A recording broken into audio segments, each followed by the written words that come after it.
As seen in the previous clip, Flowerhorn cichlids have two unique characteristics: their vibrant coloration and the giant nuchal humps on their heads, which many call cocks. Some breeders look for the brightest colors, while some love to get the nuchal hump to grow as big as possible, even massive. The Flowerhorn's cock is kind of their crown of glory, and they're the king of the aquarium. Generally speaking, not every Flowerhorn will have the genetics to get a nuchal hump of massive size. But of course, there are ways to maximize the fish's potential, and we've got those covered in this video.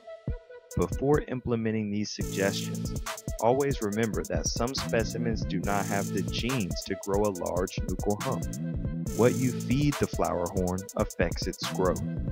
Of course, the same dietary rules that apply to humans also apply to Flowerhorns. We are what we eat. For a Flowerhorn to grow healthy, foods that contain high protein levels are important.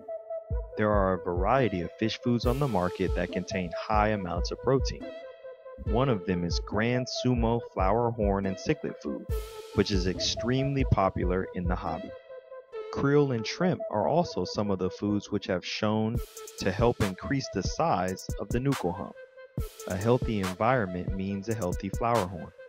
The water quality inside the tank plays a gigantic part in the health of the fish.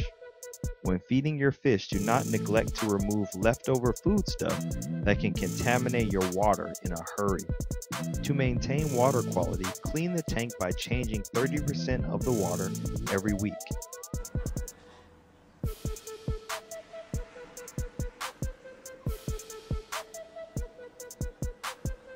However, if you are keeping large quantities of fish or don't have adequate filtration in the tank, it might be more appropriate to change 30% of the water 2 times a week. Another important tip in water changing that the hobbyists sometimes neglect is testing their water. I know, it gets annoying, but it won't hurt to test your water parameters every so often, maybe once every other month.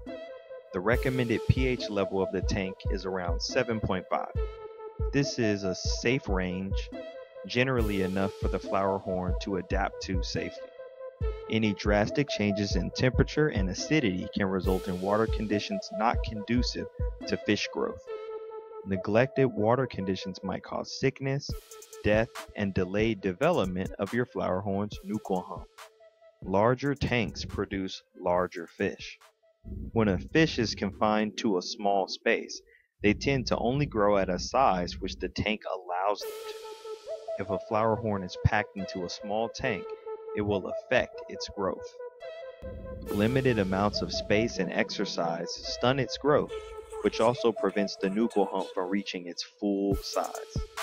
A tank at least 3 feet in length is deemed ideal for a single adult Flowerhorn to thrive. A Flowerhorn with a big nuchal hump is the king. Flowerhorns with big cocks, paws, are just cooler, and they will often be more aggressive and dominant. Nuchal hump size is often attributed to aggressiveness. If this is true, you want your fish to display as much aggression as possible without being harmed and actually getting into a fight. Now, how will you simulate a fight for your Flowerhorn? One trick is to get a mirror and station it in your aquarium. Upon seeing its reflection, your fish should start going ballistic. Let your fish think that he is fighting another male fish. Do this exercise a few times a week and remove the mirror at other times. This will make him feel that he defeated the other fish. From my experience with aggressive fish, the dominant fish will typically display the best color and grow the largest because it isn't afraid to eat.